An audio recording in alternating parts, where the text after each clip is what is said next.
안녕하세요. 책 읽기 좋은 날 여운입니다.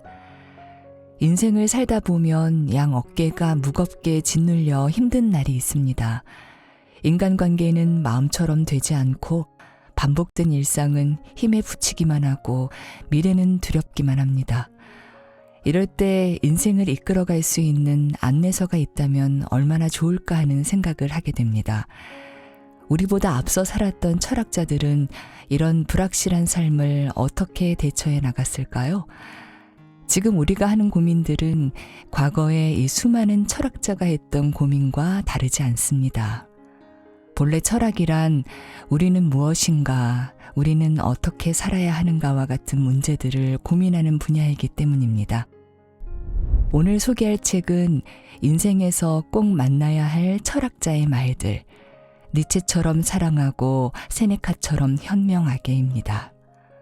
이 책은 니체, 키르케고르, 스피노자, 플라톤, 쇼펜하우어, 존 스튜어트 밀, 데카르트, 몽테뉴 등 지혜로운 철학자 30명이 인생에 대해 고민하고 사유하며 남긴 이야기들을 담았습니다. 상처받지 않는 마음, 상처받더라도 금방 회복하는 힘, 흔들리지 않는 삶, 중심을 잃더라도 금세 균형을 맞추는 힘은 바로 지혜에서 옵니다. 우리는 이 책을 통해 인생에 꼭 한 번은 만나야 할 철학자의 인생 수업을 통해 삶의 허무함을 채우는 법부터 미래의 불안을 달래는 법까지 올바른 인생의 방향을 찾는 방법을 배울 수 있을 것입니다. 자, 그럼 지금부터 지혜롭게 나이 드는 삶의 철학 속으로 잠시 들어가 보겠습니다. 오늘도 책 읽기 좋은 날과 함께 좋은 시간 보내세요.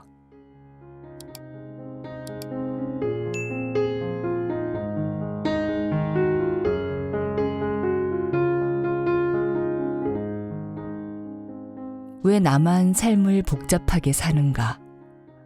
오컴의 면도날. 더 적은 것을 가지고 할 수 있는데 더 많은 것을 가지고 하는 것은 부질없는 짓이다. 토마스 아퀴나스. 우리는 모두 많은 역할을 동시에 수행하며 살아갑니다. 남편 또는 아내라는 역할, 아이들의 부모라는 역할, 내 부모님의 아들이나 딸이라는 역할, 배우자 부모님에게는 사위나 며느리라는 역할 등등이 있습니다. 가정에서도 이러한데 사회로 넓히면 더욱 많은 역할을 수행해야 하겠죠. 이 많은 역할을 하나도 빠짐없이 완벽하게 수행하는 사람은 정말 드뭅니다. 대신 이 모든 역할을 완벽하게 수행하고 싶어 욕심을 내고 지칠 때까지 노력하고 잘해야 한다는 압박감을 느끼고 여러 역할에서 오는 이해관계 때문에 고민하는 사람은 수없이 많죠. 예를 들어 의견 차이로 인해 부모님과 아내의 관계가 불편해지면 아들과 남편의 역할을 동시에 하는 사람은 상당한 스트레스와 죄책감을 동시에 느끼게 됩니다.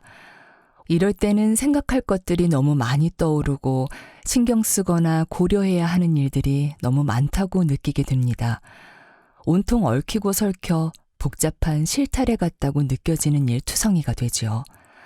이런 상황이 지속되면 무언가 결정을 내리는데 시간이 너무 많이 걸리고 결국 결정을 내리지 못할 때도 많아집니다. 사적, 공적으로 해결되지 않은 과제로 둘러싸여 사는 기분까지 듭니다. 복잡한 이해관계로 얽힌 문제들로 인해 짙게 안개가 낀 길을 헤매는 것 같은 상태가 되는 것입니다. 모르겠다. 이런 말도 아예 입에 달고 살게 되죠. 복잡한 상황에 놓였을 때 얽힌 문제를 풀고 명료하게 정리하려면 어떻게 해야 할까요? 복잡한 것일수록 단순하게 보아야 하는 이유. 풍족함이 넘치는 시대, 우리는 너무 많은 선택지와 재화에 둘러싸여 살고 있습니다. 무엇 하나 사려고 할 때에도 너무 많은 정보로 인해 오히려 선택이 힘든 적이 많지 않았나요? 이런 경험들이 한 겹 한 겹 쌓이며 우리 삶은 지나치게 복잡해지고 말았습니다. 지금 내 머릿속은 어떤 상태인가요? 푸른 하늘처럼 명쾌한가요? 아니면 풀기 어렵도록 엉킨 실타래 같은가요? 잠시 바쁜 손을 멈추고 주위를 둘러봅시다. 내가 머무는 공간은 어떤가요? 일목요연하게 정리가 되어 있나요? 아니면 여러 가지 물건들이 정신없이 쌓여 있나요? 때때로 우리의 마음 상태는 머무는 공간에 영향을 줍니다. 마음이 복잡하면 공간도 복잡해지고 마음이 명쾌하면 공간도 깔끔합니다. 그래서 내 마음을 스스로 알지 못하는 순간에는 잠시 손을 멈추고 주위를 둘러보면 자신의 마음이 보이기도 합니다. 복잡한 것을 단순하게 하는데 도움을 주는 철학자가 있습니다. 바로 영국의 신학자이자 스콜라 철학자인 오컴의 윌리엄입니다. 윌리엄은 경제성의 원리를 제시합니다. 많은 것들을 필요 없이 가정해서는 안 된다. 더 적은 수의 논리로 설명이 가능한 경우 많은 수의 논리를 세우지 말라. 가설의 수를 불필요하게 늘리지 말고 필요 이상으로 많은 것이 존재해서는 안 된다고 말합니다. 여러 가설이 있을 때에는 가정의 개수가 가장 적은 가설을 채택해야 하므로 논리적이지 않은 것을 사유의 면도날로 다 잘라내라는 뜻입니다. 이것을 오컴의 면도날이라고 합니다. 오컴의 면도날은 절약의 원리, 경제성의 원리, 간결함의 원리라고 부르기도 합니다. 고대 그리스 천문학자인 프톨레마이오스가 가장 단순한 가설로 설명할 수 있으면 그것이 좋은 원리다라고 말한 것과도 같습니다. 아일랜드의 탐미주의 작가 오스카 와일드도 이렇게 말했습니다. 삶은 복잡하지 않다. 복잡한 건 우리들이다. 삶은 단순하다. 그리고 단순한 것이 옳은 것이다. 때로는 어떤 전제를 인정하고 싶지 않아서 단순한 것을 복잡하게 만들고 있을 때도 있습니다. 자신의 민낯을 스스로 인정하고 싶지 않기 때문입니다. 내 진짜 마음이 드러나지 않기를 원할 때 복잡한 것들로 눈을 흐리고 초점을 옮기는 것입니다. 결정을 미루고 싶을 때도 마찬가지입니다. 오컴은 확인되지 않은 추측이나 생각들로 머릿속이 복잡하다면 불필요한 가정을 삼가라고 말했습니다. 그의 말에 따르면 어떤 사실 또는 현상에 대한 설명들 가운데 논리적으로 가장 단순한 것이 진실일 가능성이 높습니다. 중세 철학자 존 던스 스코투스 역시 필요 없이 복잡하면 본질이 흐려진다고 말했습니다. 동일한 현상을 설명하는 두 개의 주장 가운데 가정이 많은 쪽을 피하는 게 좋습니다.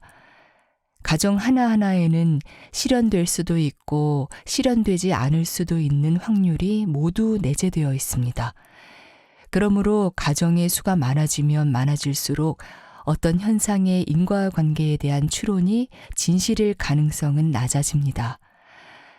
레프 톨스토이의 대표작 안나 카레니나의 주인공 안나는 브론스키를 사랑하면서도 그의 행동을 끊임없이 의심합니다.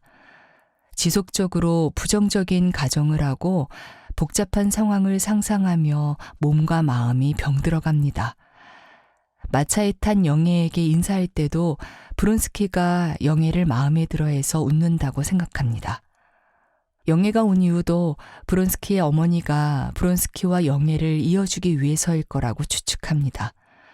브론스키가 카레닌에게서 온 정보를 자신에게 보여주지 않은 이유도 브론스키의 마음이 떠나서 그런 것은 아닌지 의심합니다. 가정의 수가 많아지면서 모든 가설과 가정이 뒤죽박죽 섞이게 되고 안나는 혼란에 빠집니다. 결국 엉뚱한 결론에 다다르고 비극적인 죽음을 맞이합니다. 만약 안나가 오컴의 면도날을 잘 사용했다면 스스로 죽음을 택하는 비극은 일어나지 않았을지도 모릅니다. 불확실한 가정 대신 단순한 것을 고르는 지혜. 우리 머릿속이 복잡한 이유는 어쩌면 너무 많은 가정을 담고 있어서일지도 모릅니다. 어쩌면 이것이 필요할지도 몰라. 이게 있으면 행복할지도 몰라. 이것만 없어지면 나아질지도 몰라. 이런 미련 때문에 결정하지 못하고 미루어둔 선택들이 쌓여서 복잡해진 건 아닐까요? 또는 만약에 어쩌면이라는 무수한 가정으로 이도저도 못하고 속이 복잡해진 것은 아닐까 하는 생각도 듭니다. 핵심은 가장 중요한 것에 집중하는 것입니다. 모든 문제가 엉켜서 복잡해 보이기 시작할 때면 자신에게 다음과 같이 질문해 보세요. 나에게 무엇이 중요한가? 무엇이 급한가? 내가 꼭 해야 하는가? 이 질문들을 통해 중요도와 긴급도에 따라 일의 우선순위를 정합니다. 머릿속을 복잡하게 만드는 가설들에서 질문에 따라 논리적이지 않은 것들을 제거하면 생각보다 단순한 몇 개의 문제로 추려지곤 합니다. 다음으로는 반드시 자신이 하지 않아도 되는 일을 다른 사람에게 넘겨 문제를 줄이고 한 번에 하나씩 해결하는 데 집중합니다. 이런 과정을 통해 복잡했던 머릿속을 환하게 바꾸어 갈 수 있습니다. 앞으로도 일상에 복잡한 문제들은 계속 생기겠지만 이제는 문제들이 몰려올 때를 겁내지 않게 될 것입니다. 사유의 면도날로 불필요한 것들을 잘라내고 몸통만 남기는 방법을 알게 되었기 때문입니다. 확신하지 못하는 어떤 가설이 있다면 가정이 가장 적은 것을 채택하라는 윌리엄의 조언이 빛을 발하는 순간이네요. 물론 단순한 것이 무조건 좋은 것만은 아닙니다. 하지만 복잡함으로 둘러싸여 어떤 선택도 하지 못하고 있다면 또는 비이성적인 선택을 하려는 자신을 발견한다면 오컴의 면도날을 사용해서 불확실한 가정들을 제거해보는 방법을 활용해보는 건 어떨까요? 지혜롭게 나이 들고 싶다면 보부아르와 노년. 몇 살인지가 중요한 게 아니라 어떻게 늙었는가가 중요하다. 줄스 레나드. 20세기 문학자이자 실존주의 철학자인 시몬 드 보부아르는 어느 날 문득 거울을 보다가 자신을 바라보는 낯선 여자를 발견했습니다. 미래로 질주하는 급진적인 삶을 살았던 보부아르가 어느 날 문득 노년과 정면으로 부딪힌 것이지요. 누구나 살면서 한 번은 노화와 마주합니다. 누군가에게는 평화롭지만 다른 누군가에게는 사고와도 같은 순간입니다. 보부아르는 죽음 이후에 어떠한 것도 없다고 확신했기에 죽음을 두려워하지는 않았지만 이와 별개로 노화의 과정은 두려워했습니다. 급진적 페미니스트이자 영웅이었던 보부아르는 자신의 노년을 거부하고 싸우며 평화롭게 마주하지 못했습니다. 그러나 결국에는 그도 자신이 노인이 되었다는 사실을 인정하고 받아들였습니다. 보부아르는 1929년에는 21세라는 최연소 나이로 철학 교수 자격시험에 합격했고 자신의 손으로 역사를 실현해야 한다라고 주장했던 철학자 사르트르와 결혼했습니다. 철학에서는 이러한 사회 참여를 앙가주망이라고 부릅니다. 앙가주망은 약속, 책임이라는 뜻을 가지고 있으며 일반적으로는 무엇인가에 연루되어 있음이라는 의미입니다. 사르트르는 사회에 참여하는 것은 사회에 구속되는 것이지만 그 사회를 바꾸는 것도 자기 자신이라고 주장합니다.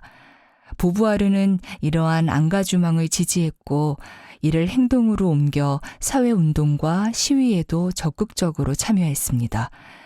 불의에 대항하고자 노력했고 1970년부터는 프랑스의 여성 해방운동에 적극적으로 참여하여 여성 노동자들의 권익을 보호하고 가정폭력을 막기 위해 앞장섰습니다.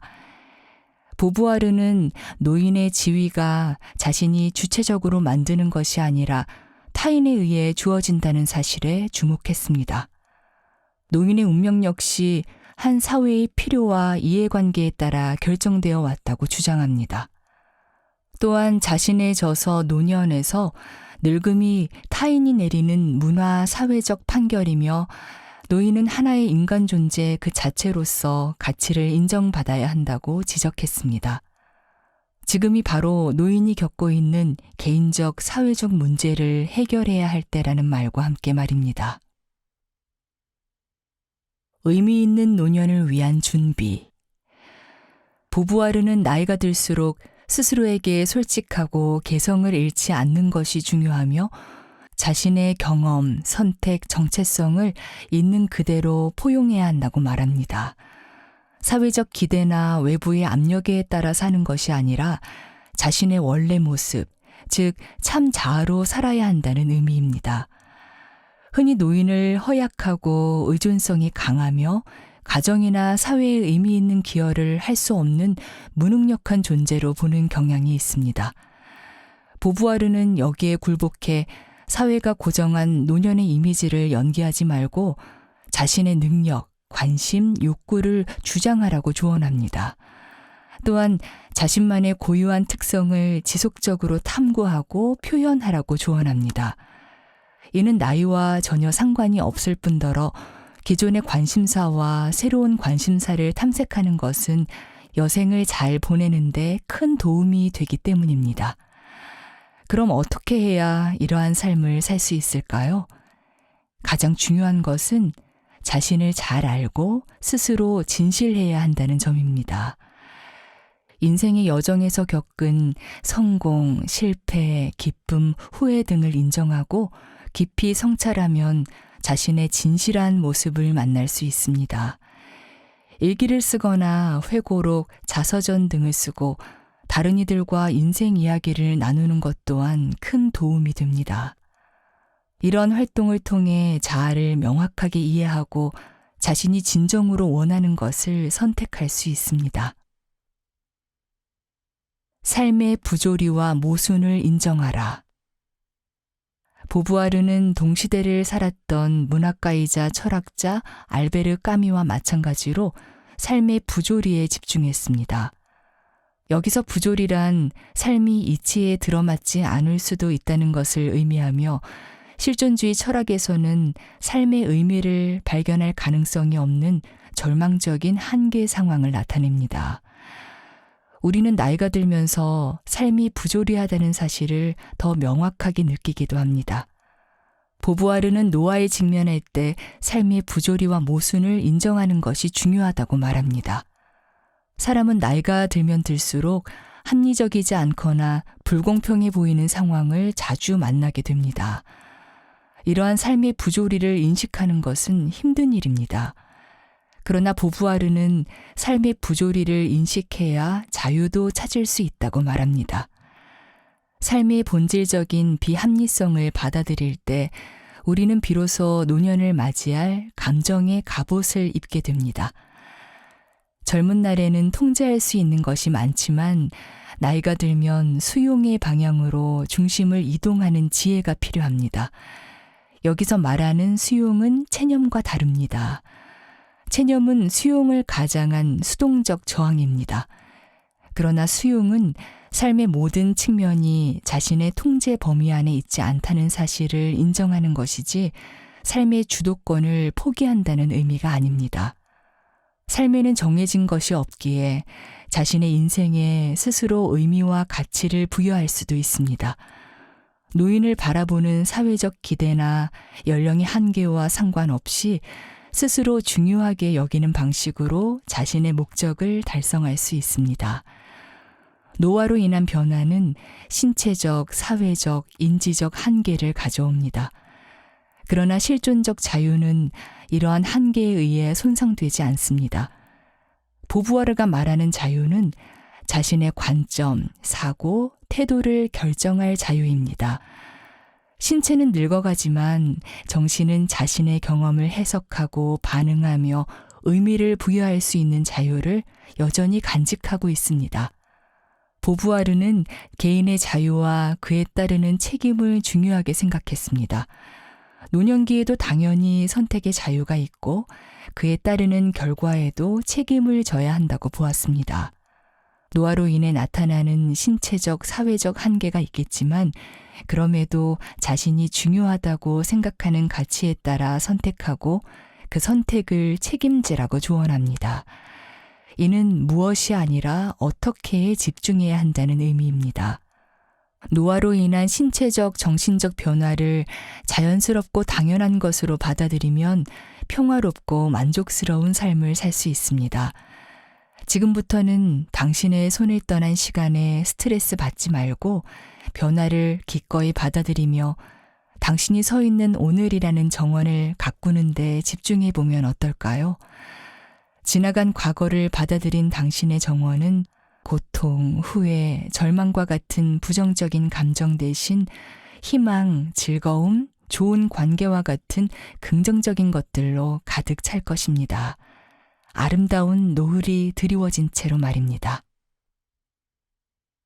만족한 바보보다 불만족한 소크라테스가 되어라. 밀과 행복. 행복을 수중에 넣는 유일한 방법은 행복 이외의 다른 목적을 인생의 목적으로 삼는 것이다. 존 스튜어트 밀. 너 요즘 행복하니? 누군가 이렇게 묻는다면 뭐라고 대답하게 될까요? 누군가는 안부 인사로 넘기고 누군가는 진지하게 고민하겠죠. 가볍게 대답한 뒤 시간이 지나고도 계속 그 질문이 생각나 고민하는 사람도 있을 것입니다. 그럭저럭 잘 살고 있다고 여기던 누군가는 이런 질문을 받으면 갑자기 삶이 막막하고 나아가 불행하다고 느끼기도 합니다. 그렇다면 행복이란 무엇이며 어떻게 하면 행복해질 수 있을까요? 남녀노소 누구나 행복을 바랍니다. 행복은 너무나도 강력한 유혹이고 살면서 꼭 달성해야 할 하나의 목표라고도 할 수 있습니다. 그러나 행복은 마치 파랑새와 같아서 몰두하면 몰두할수록 쉽게 잡히지 않습니다. 진정한 행복은 어느 한순간의 감정이 아닌 삶의 모든 경험을 통틀어 판단해야 합니다. 행복한 가정은 모두 모습이 비슷하고 불행한 가정은 모두 제각각의 불행을 안고 있다. 레프 톨스토이의 소설 안나 카레니나의 첫 문장입니다. 행복에 관심이 없는 사람이 있을까요? 어떻게 하면 행복해지는 걸까요? 기쁨이나 상기된 상태, 마음의 평화나 만족, 자기가 하는 일에 몰입한 상태, 생활에서 충분한 만족과 기쁨을 느끼는 흐뭇한 상태, 전반적인 삶에 대해 느끼는 주관적 자기만족 등 행복의 정의는 다양합니다. 행복의 의미를 정의하기 힘든 이유는 무엇일까요? 행복은 본질적으로 그것을 느끼는 주체에 따라 크게 의미가 달라집니다. 사람은 각자 즐겁다고 느끼는 순간이 모두 다르기에 누군가에게는 행복한 순간이 다른 이에게는 그렇지 않을 수 있습니다. 돈을 많이 벌면 행복하다고 생각하는 사람도 있고 누군가는 자신의 꿈이 이루어질 때 행복하다고 생각합니다. 또 누군가는 타인을 위해 봉사할 때 행복을 느끼며 오지로 들어가기도 합니다. 영국의 경제학자이자 철학자인 존 스튜어트 밀은 행복 외의 대상에 정신을 집중하며 사는 사람만이 행복할 수 있다고 이야기합니다. 또한 당장 행복 속에 있다 할지라도 나는 행복한가 라고 스스로 묻는다면 곧바로 자신이 불행한 사람처럼 느껴지게 될 것이라고 말합니다. 보통 우리는 다른 어떤 것을 목표로 두고 살면서 자연스럽게 행복을 발견하게 됩니다. 그래서 행복을 신경 쓰지 않는 사람이 오히려 행복하며 행복한가를 고민하는 경우에는 이 행복이 중단됩니다. 행복하냐는 물음은 정답이 없습니다. 아니라고 말하기에는 그럭저럭 잘 살고 행복하다라고 말하기에는 무언가 석연치 않은 기분이 든다면 자신에게 행복이 어떤 의미인지, 자신의 삶에서 무엇을 중요하게 생각하고 있는지 한번 돌아보아야 합니다. 양적 쾌락과 질적 쾌락. 영국의 철학자이자 법학자인 제러미 벤담은 양적 공리주의 철학자입니다. 그는 쾌락의 양을 계산하기 위해 강도, 지속시간, 확실성, 근접성, 생산성, 순도, 확장성 등으로 등급을 매겼지만 결국 모든 쾌락의 가치는 같다고 주장했습니다. 배가 고픈 사람이 음식을 먹고 배가 불러서 느끼는 쾌락도 1점, 목표를 달성해서 느끼는 성취감의 쾌락도 1점으로 계산했고 개인은 평등하게 1명으로 계산했습니다. 그래서 쾌락 계산으로 나온 점수의 총점이 높은 사회일수록 행복한 사회라고 주장했습니다. 절대 왕정 사회는 소수만 행복하고 다수가 불행함으로 좋은 사회가 아니며 민주사회는 다수가 행복하기 때문에 절대 왕정 사회와 비교하면 좋은 사회라고 생각했습니다. 이것을 최대 다수의 최대 행복이라는 말로 표현했죠. 하지만 질적 공리주의 철학자인 밀의 주장은 다릅니다. 행복에 이르기 위해서는 쾌락의 양과 질 모두 중요하지만 질 높은 쾌락을 추구하는 것이 더 바람직하다고 주장했습니다. 그는 육체적 쾌락보다는 정신적 쾌락의 질이 더 높다고 생각했고 정신적 쾌락은 타인의 행복을 통해 얻을 수 있다고 믿었습니다. 만족한 돼지보다 불만족한 인간인 편이 더 낫다. 마찬가지로 만족한 바보보다 불만족한 소크라테스인 것이 더 낫다. 그렇다고 미리 육체적 쾌락을 피하라고 말하지는 않습니다. 이는 낮은 질의 쾌락과 높은 질의 쾌락 중 하나만 택해야 하는 상황이라면 질 높은 쾌락을 선택하라는 의미입니다. 그것이 미리 생각하는 이상적인 삶에 더 가깝습니다. 그는 당장은 힘들고 고통스러울지라도 제일 높은 정신적 쾌락을 추구하며 살면 결국에는 더 큰 행복을 누릴 것이라고 말합니다. 다만 어떠한 가치관을 추구하는지에 따라서 제일 높은 정신적 쾌락의 종류도 달라질 수 있습니다. 오늘이 마지막인 것처럼 살아야 한다. 영화 어바웃 타임의 주인공인 팀의 가족에게는 조상 대대로 내려오는 비밀이 하나 있습니다. 바로 과거로 시간 여행을 할 수 있는 능력입니다. 오늘 하루가 마음에 들지 않으면 다시 아침으로 돌아가 다른 선택지를 고를 수 있습니다. 하루를 다시 사는 것이죠. 아침에 서두른다고 판매대 직원의 눈도 보지 않고 돈만 지불했다면 다시 되돌린 아침에는 그 직원의 눈을 보며 좋은 하루를 보내라는 인사를 건넵니다. 그저 웃으며 시선을 나누었을 뿐인데 직원의 입가에 미소가 생기고 그 모습을 본 팀의 마음에도 작은 행복이 번집니다. 이제 직장으로 갑니다. 회의에서 상사가 계속 지적을 해 팀원들 모두 기분이 좋지 않습니다. 다시 시간을 돌린 팀은 상사를 향한 재치 있는 욕을 동료에게 보여주고 둘만의 눈인사를 나눕니다.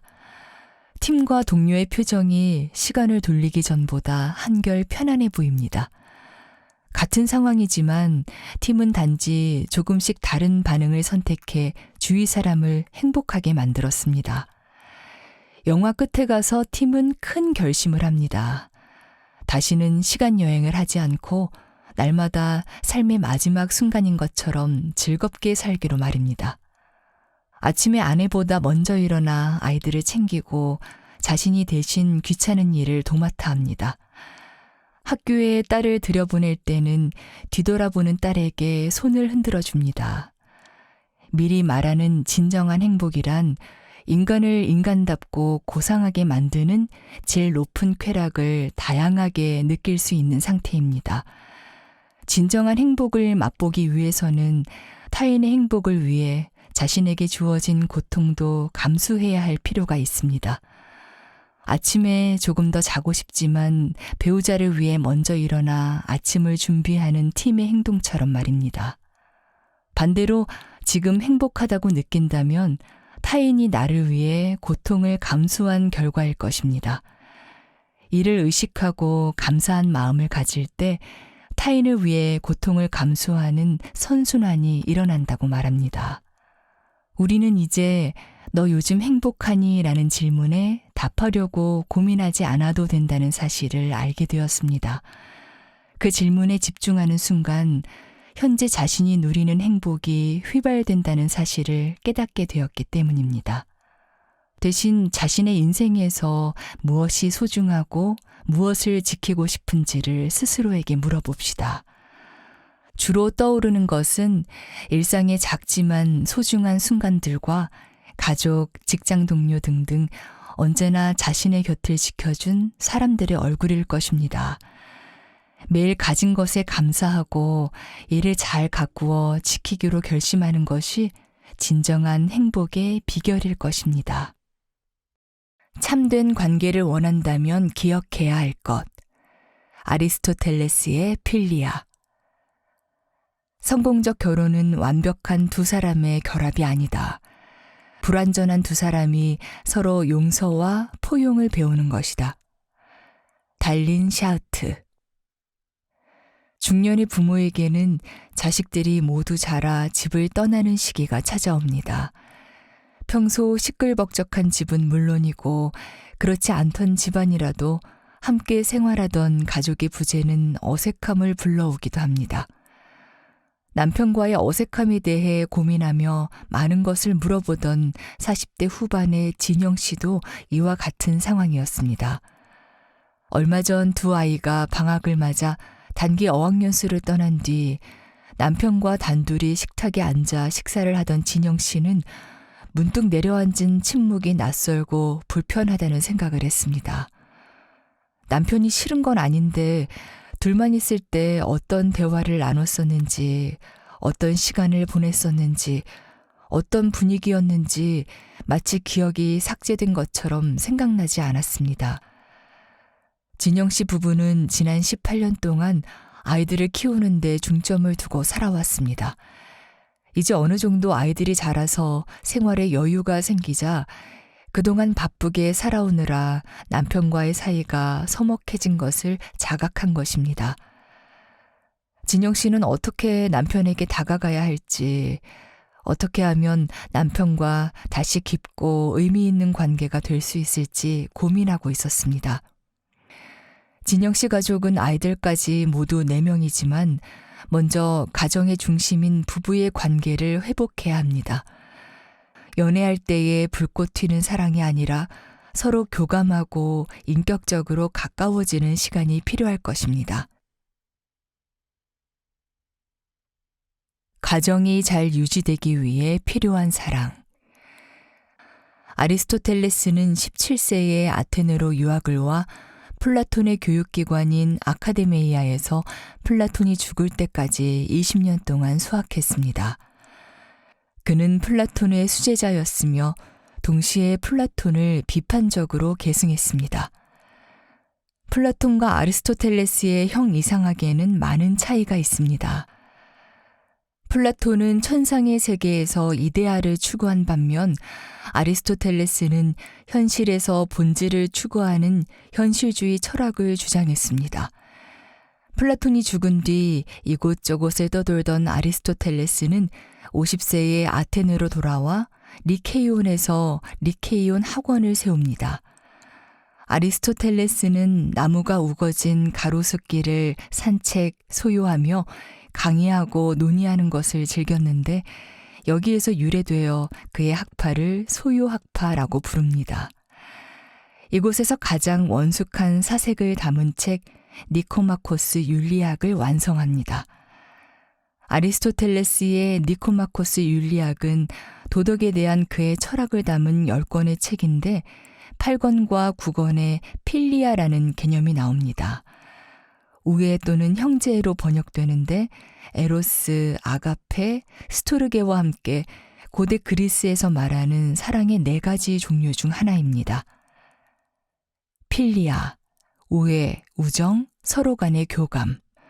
에로스, 순애, 남녀 간의 사랑, 결핍에 대한 사랑. 아가페, 무조건적인 사랑, 신의 사랑. 스토르게, 부모가 자녀에게 또는 자녀가 부모에게 느끼는 가족의 사랑.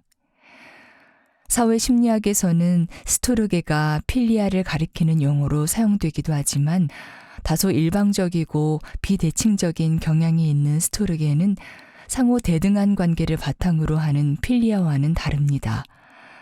아리스토텔레스는 일상적 인간관계에서 특히 부부관계나 가정 공동체를 잘 유지하기 위해서 4가지 종류의 사랑 중 필리아가 중요하다고 말합니다. 아리스토텔레스는 만약에 사람들에게 우애가 있다면 정의는 필요 없다. 하지만 정의로운 사람들이더라도 우애는 필요하다라고 말합니다. 우애란 상대에게 호의를 갖고 상대가 행복해지기를 바라는 것, 그리고 상대가 좀 더 선해지기를, 행복해지기를 바라는 마음입니다. 아리스토텔레스는 사람이 행복하기 위해서는 윤리적 덕을 갖추어야 한다고 말합니다. 윤리적 덕을 갖추려면 올바른 지식과 뛰어난 기술을 갖추고 있는 것만으로는 부족합니다. 그래서 언제나 중용을 선택하는 습관을 가져야 한다고 주장합니다. 즉, 행복하기 위해서는 중용의 정신이 필요하고 일상의 삶에서 누군가와 나누는 즐거움과 관련하여 필요한 중용이 필리아라는 것입니다. 다시 말해 누군가에게 조금도 곁을 주지 않는 사람은 지나치게 필리아가 적은 사람이며 인간 혐오자로 이어질 수 있습니다. 반대로 필리아가 너무 지나치게 많아서 모든 사람과 친해지려고 하는 사람도 있습니다. 이런 사람은 2가지 유형으로 나뉘는데 만약 자기 이익을 위해서 그런 행동을 한다면 아첨꾼이고 아무 이익도 없이 그런 행동을 한다면 비굴한 사람이라고 평가됩니다. 함께 사는 삶을 완성시키는 즐거움. 헬라어에서 보통 친구라고 번역하는 단어로 필로스가 있습니다. 필로스는 선후배나 부모 자식 등의 관계도 포함할 수 있는데 함께 있으며 사랑을 주고받는 존재라는 의미이기 때문입니다. 필로스와 필리아는 파생관계입니다. 그러나 필리아를 단순히 우정으로 번역하면 틀린 뜻은 아니지만 충분하지는 않습니다. 아리스토텔레스는 다른 모든 좋은 것을 다 가져도 친구가 없는 삶은 누구도 선택하지 않을 것이라고 말합니다. 여기서 친구를 필리아로 바꿔도 같은 의미로 이해할 수 있습니다. 그러므로 필로스, 친구는 또 다른 나가 될 수 있습니다. 즉, 자신이 스스로를 대하는 태도를 상대방에게도 취할 때 필리아의 상태에 이르게 됩니다. 아리스토텔레스는 필리아가 자족적, 스스로 넉넉하게 여기고 만족하는 성질인 삶의 한 부분이라고 말합니다. 다시 말해 필리아는 품성 상태를 말하는 일종의 덕인데 다음과 같은 3가지 특징을 가집니다. 1. 순수성. 자신을 위해서가 아니라 친구를 위해서. 순수하게 친구가 잘 되기를 바라는 마음. 친구가 잘 되어서 나에게 어떤 이익이 돌아올 것을 기대하고 바라는 게 아니라 자신의 이익과 관계없이 잘 되기를 바란다는 의미. 2. 상호성. 서로가 잘 되기를 바라는 마음. 즉, 서로가 서로의 안녕을 바라는 순수한 품성. 쌍방이 아닌 일방적으로 상대가 잘 되기를 바라는 마음은 필리아가 아닌 선의. 3. 인지성.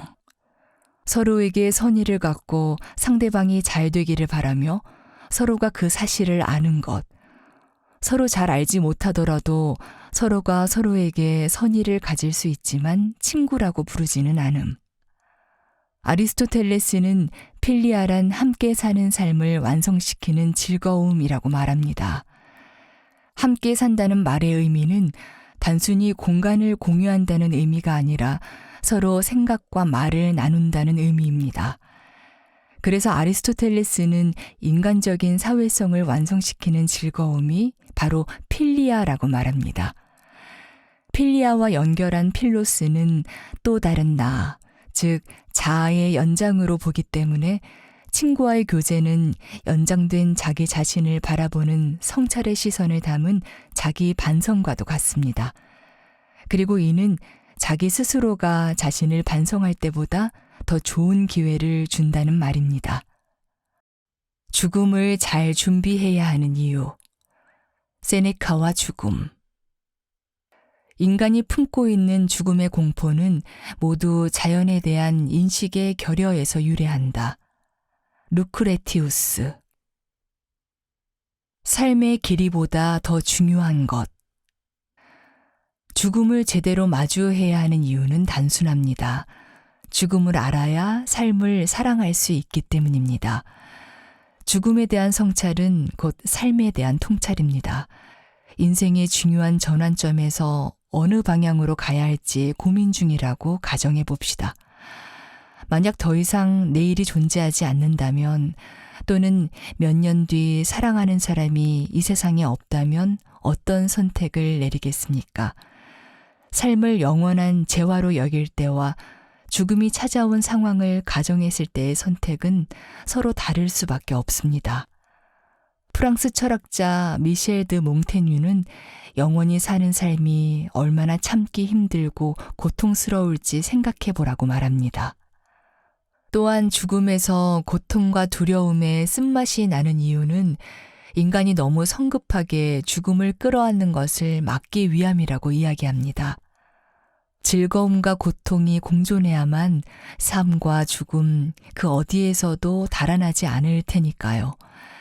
세네카는 죽음이 일종의 과정이라고 생각했습니다. 모든 사람은 매일 죽음과 함께 인생길을 걷고 있기 때문입니다.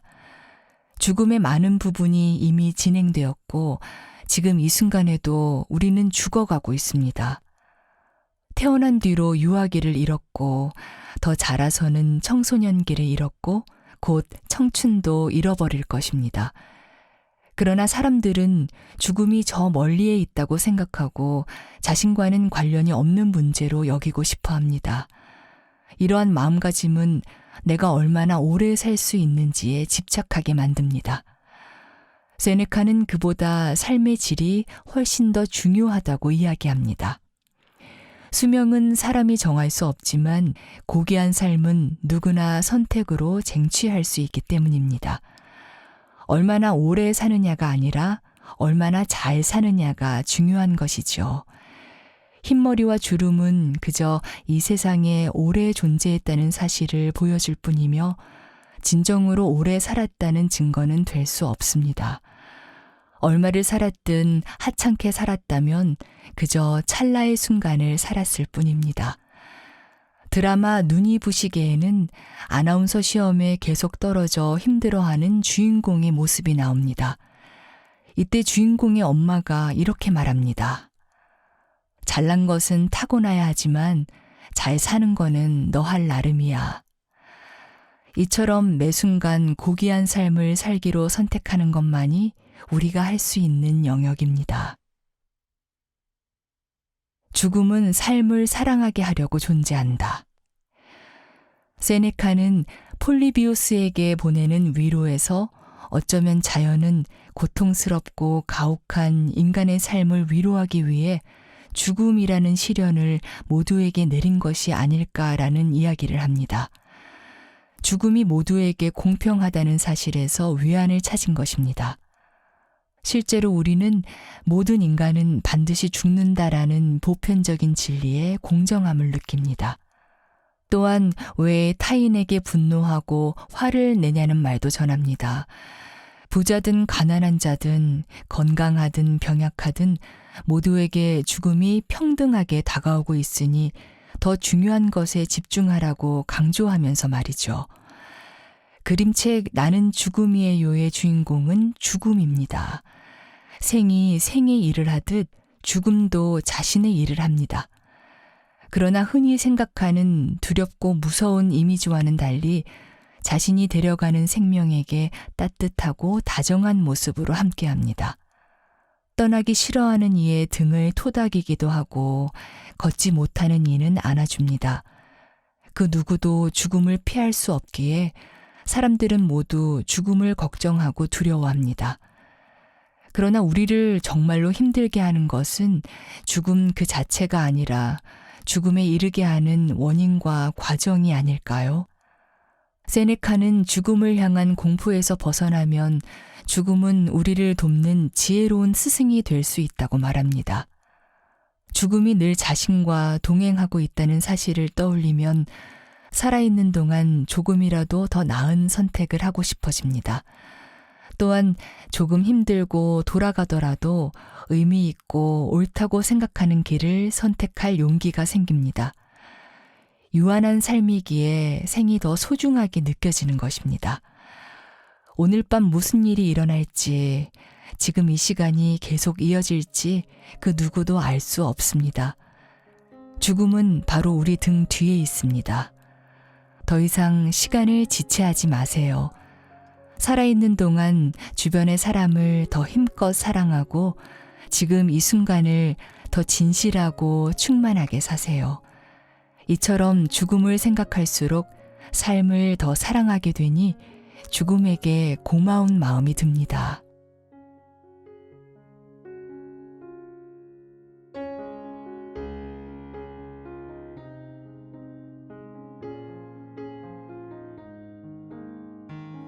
책 읽기 좋은 날, 오늘은 여기까지입니다. 안온하고 평안한 시간 되세요. 감사합니다.